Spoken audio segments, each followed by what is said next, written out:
मुंबई कांग्रेस के वरिष्ठ नेता अवनीश तीर्थराज सिंह का जन्मदिन 10 जुलाई 2026 को मुंबई वर्सोवा में उत्साह और भव्यता के साथ मनाया गया। इस अवसर पर विभिन्न राजनीतिक दलों के नेताओं, समाज सेवियों, पत्रकारों तथा सैकड़ों समर्थकों ने उपस्थित होकर उन्हें जन्मदिन की शुभकामनाएं दी और उनके उज्जवल भविष्य एवं उत्तम स्वास्थ्य की कामना की।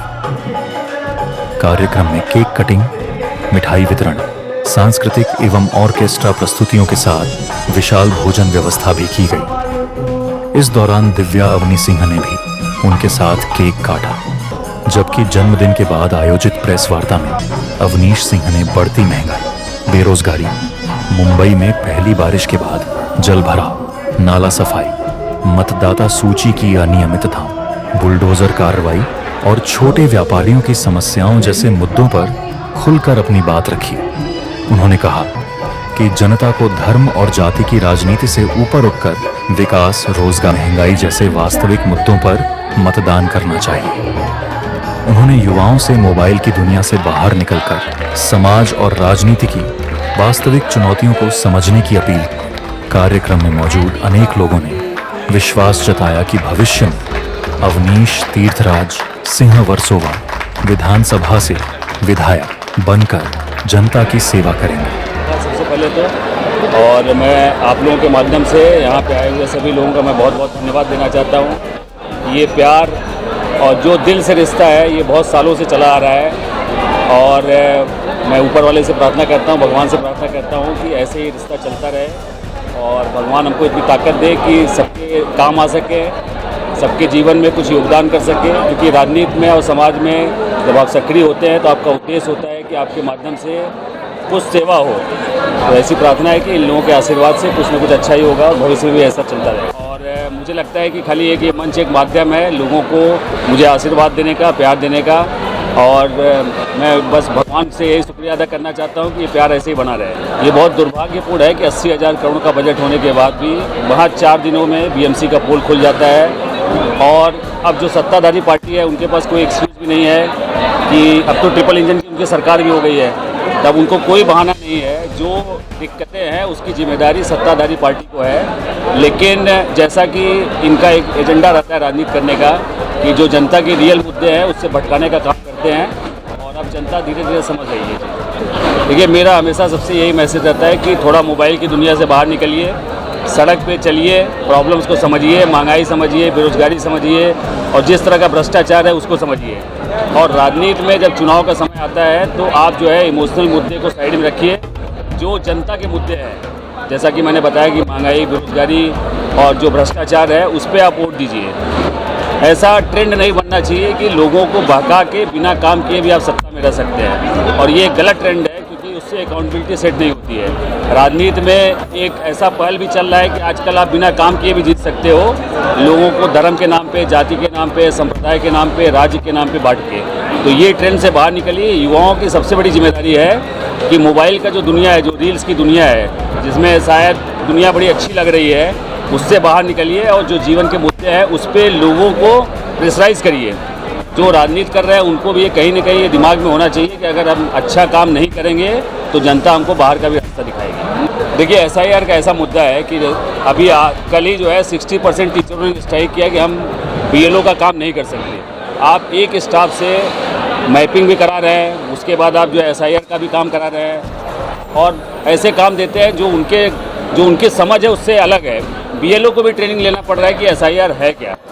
तो अगर आपको SIR कराना है तो डेडिकेटेड स्टाफ बनाना पड़ेगा और जनता में जो भय का माहौल है कि SIR होने से ये होगा वो होगा, उससे दूर करने का काम सरकार का है। लेकिन दुर्भाग्य से सरकार का ही एजेंडा SIR है और आप अलग अलग स्टेटों में देख सकते हैं जिस तरह से बंगाल में हुआ, जिस तरीके से और भी स्टेट में हुआ। इलेक्शन के मतलब समय जो है 32 लाख लोगों का बंगाल में वोटिंग अधिकार कटा। आज इस देश में आप आधार कार्ड बनवा सकते हो लेकिन आपका हो सकता है वोटर ID में नाम न हो, वोटर लिस्ट में नाम न हो। इससे बड़ा दुर्भाग्य की क्या बात हो सकती है। तो मेरा जनता से यही अपील है कि पैनिक होने की ज़रूरत नहीं है। SIR एक प्रक्रिया है, उसमें शामिल होइए, अपने डॉक्यूमेंट जमा करिए और उसमें कोई दिक्कत आती है तो पार्टी के जो BLA 2 है और जो BLO है उनसे संपर्क करिए और समाधान निकालिए। काम आंगनबाड़ी या सेविकाओं को दिया जाता है, पर इस बार टीचर को टारगेट करके कहीं ना कहीं सरकार बच्चे के भविष्य को बहलाने का मतलब टारगेट हटाने का प्रयास तो नहीं कर रही? एक जो मानवीय जो क्षमता होती है काम करने की, वो वर्किंग आवर्स जो है 8 से 10 घंटे होता है। अभी टीचर जो है पढ़ाई भी करे, मतलब बच्चों को पढ़ाए भी, उसके बाद BLO का काम करे, जो कि मतलब फिजिकली और मेंटली पॉसिबल नहीं है। और सरकार को ये सोचना चाहिए कि किसी स्टाफ को आप कितना काम दे सकते हैं। अब बहुत सारे BLOs जो है एब्सेंट है, उनके ऊपर सरकारी कार्रवाई हो रही है। अमानवीय जो प्रेशर है उससे निजात दिलाने से बजाय उनके ऊपर कार्रवाई हो रही है, तो बहुत ही दुर्भाग्यपूर्ण है। राम मंदिर चोरी प्रकरण से क्या कुछ कहना चाहिए? मैं राम मंदिर चोरी प्रकरण में यही कहना चाहता हूँ कि मैं जनता से अपील करना चाहता हूँ, आँख नाक कान आप खोलिए और देखिए कि धर्म के नाम पे जिस मुद्दे पे सरकार आई है इन लोगों की, उस मुद्दे पे इनका क्या काम है। आज जो है बड़े बड़े लोगों को बचाया जा रहा है, एक जो मतलब छोटे स्टाफ है उनको सज़ा दी जाती है, उनको निष्कासित किया जाता है, और ये टोटली फेल है गवर्नमेंट। अकाउंटेबिलिटी, चाहे वो राम मंदिर का मैटर हो, चाहे उज्जैन के महाकाल का हो, वहाँ के जो अभी मुख्यमंत्री साहब हैं उनका भी समझ में आया है। तो धर्म और भगवान के नाम पे ये लोग राजनीति कर रहे हैं और भ्रष्टाचार कर रहे हैं, और इसका जवाब जनता को बहुत अच्छे से देना चाहिए। सर, जिस तरह से BMC इलेक्शन के बाद बुलडोजर एक्शन बॉम्बे में दिखे, खास वर्सोवा में बहुत सारे इलाके में देखा जा रहा है, लेकिन वहाँ पर साधन बुलडोजर एक्शन की नहीं है, किस तरह से देखते हैं और क्या होनी चाहिए? ये बहुत ही दुर्भाग्यपूर्ण है। जैसा आपने बोला कि BMC में इनकी सरकार बनने के बाद मेयर का पहला स्टेटमेंट था कि हॉकर्स को हटाया जाएगा। अभी आपको बहुत अच्छे से हॉकर्स पॉलिसी को समझने की ज़रूरत है। जो 2014 में सर्वे हुआ था उसमें 99,000 लोगों का सर्वे हुआ था, जिसमें 26,000 एलिजिबल लोग थे। आज ये बहुत ही बड़े एजेंडा बना के जो उसका कार्ड होता है उसको बांट रहे हैं, और मेरे पास इतने पुख्ता सबूत हैं, इतने लोगों का ऐसा फ़ोन आता है, खुद ऑफिस आते हैं कि कार्ड दिखाने के बाद भी उनको उठा के ले जा रहे हैं। तो ये कार्ड क्या है, इसको विस्तार से समझाने की ज़रूरत है। ये फिर से एक लॉलीपॉप ही है। अगर आप कार्ड लेके धंधा नहीं कर सकते तो आप क्यों कार्ड बांट क्यों रहे हैं?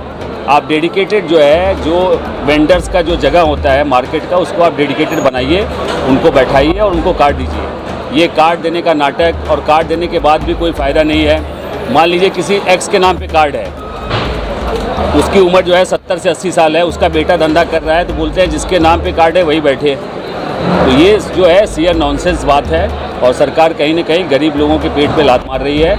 और जहाँ तक मेरी जानकारी है, जो ऐसा बुलडोज़र वाला आप बता रहे हैं, किसी भी चीज़ स्ट्रक्चर को तोड़ने के पहले उसके पात्रता जांच होती है, उनको PAP में दिया जाता है, फिर डिमोलिश किया जाता है। आज लोग डिमोलिश कर दे रहे हैं, उसके बाद सब अपनी फ़ाइल लेके सरकारी दफ्तरों में घूम रहे हैं, PAP कहाँ मिलेगा, यहाँ मिलेगा कि वहाँ मिलेगा। तो टोटली जो है फेल्योर है गवर्नमेंट का, हर लेवल पे, तीनों लेवल पे। जगह व्यापार नहीं मिलता, रोजगार नहीं मिलता, नौकरी नहीं मिलता है, तो हम जिए तो जिए कैसे, खाएँ तो खाएँ, बच्चे को कैसे पालें? नहीं, तो इसी चीज़ों से मन भटकाने के लिए आपको धर्म की राजनीति करनी पड़ती है, आपको राज्य की बात करनी पड़ती है, महाराष्ट्र की बात करनी पड़ती है, उत्तर प्रदेश की बात करनी पड़ती है, दक्षिण भारत की बात करनी पड़ती है, गुजराती की बात करनी पड़ती है। जो रियल मुद्दे हैं उस पर ध्यान भटकाने की प्रक्रिया है। और आप जैसा सही बोल रहे हैं कि आपको रोज़गार के अवसर प्रदान करना चाहिए। मुंबई एक कॉस्मोपॉलिटन शहर है, यहाँ से दूर दूर से लोग आते हैं क्योंकि ये प्रीमियम एक इकोनॉमी है, लोगों को लगता है यहाँ रोज़गार का अवसर है। आज जो है 25-30 साल बाद यहाँ पे एक जॉब करने, एक धंधा करने के बाद आपको अचानक बोल दिया जाता है कि आप यहाँ से हट जाओ। उसकी भी एक प्रक्रिया होनी चाहिए, उसकी भी एक पात्रता होनी चाहिए। और ये मनमानी ढंग से वसूली का धंधा चल रहा है, और दुर्भाग्य से ये बोलने में, और दुनिया सब जानती है कि क्या चल रहा है।